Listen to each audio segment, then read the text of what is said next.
Назира Айтбекова жана башка ушуга окшогондорго кайрылуум.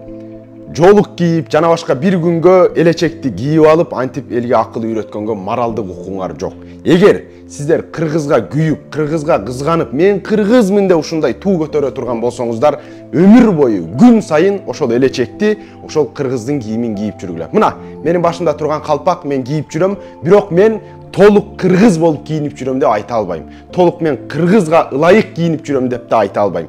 Бир орнаменти бар, бир оймо чиймеси бар кийимди кийип туруп, мен кыргызмын деп төш катканга эч кимдин акысы жок. Ошондуктан күн сайын кыргыз тарыхында кандай жүрө турган болсо, кандай уят, наркын, арын, намысын сактап жүрө турган болсо, дал ошондой жүрөлү дагы, анан кыргыз деп төш кагалы.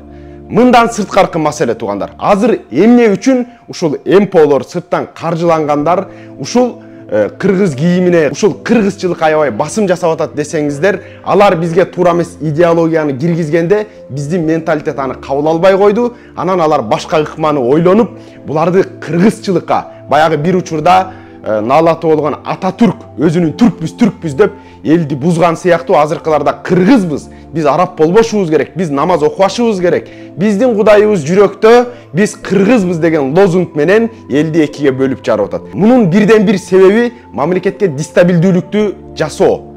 Туура элибизди МПОчулар, сырттан каржылагандар келип президентибизге каршы койду, элибизди бурмалады, мамлекетибизде болуп аткан чоң саясий окуяларга баш салып, дестабилдүүлүктү алып келейин деп атат, бирок колдорунан келбей атат. Неге дегенде жалпы коомубуз азыркы ажообузга аябай ишенет, жана ошондой эле ажообузду колдоп келет. Кандай гана ыкма ойлобосун, анысы өтпөй атат.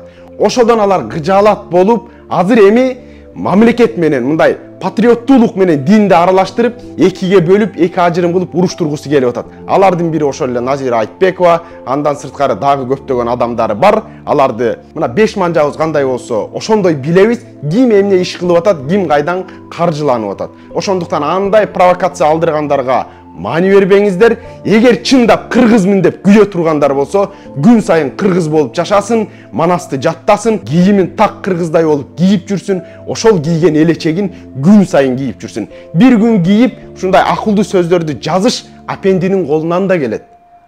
Чыныгы патриот болсо, күн сайын ошол нерсени жасасын, акмак болбойлу, маңкурт болбойлу, тарыхыбызды окуйлу да эл жерибиз өнүгүп өсүшүнө салым кошолу.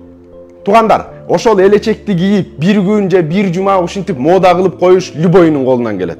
Эртеси кайра чечинип жүрүү, ал акылсыздын, акмактардын гана иши болот. Ошондуктан биздин арузат айымдарыбыз күндө жолугун салып жүрөт. Мына ошол кыргызга эң жакын, эң сүйкүмдүү көрүнүш. Эч убакта кыргыз кызы денесин ачып, арын сатып, намыссыздыкта жүргөн эмес. Кече жакында ошол эле Айтбекова эжебиз жана сойкуларды чыгарып баштаганда айтты, өнүккөн мамлекетте, анын пикиринде болуп аткан, анын орукчан пикиринде болуп аткан өнүккөн мамлекеттерде ошол сойкулук кесип катары, ошол кесиптегилерди колдоп, ден соолуктарын карап тура турган мамлекет колдоп жүрөт. Мен ошону айтсам, силер кыжаалат болосуңар деп дагы бирдекени дөйдүрөп сүйлөгөн. Булардын акыбалы ошол. Дагы бирөөсү жүргөн, Baby Kids деген бирдекени ачабыз, ошол зына кылып, арам иштерде жүрүп төрөп койгондор анонимно барып балдарын Baby Kids'ке тапшырсын, анонимне эч ким билбейт ал адамды. Балдарын ошол балдар үйүнө тапшырып, ошентип жүрө берсин деп шермендечиликти бизге таңуулап атат. Андайга силердин акыңар жок, укугуңар жок. Биз кыргыз ардуу, намыстуу элбиз. Буюрса өнүгүп өсө турган,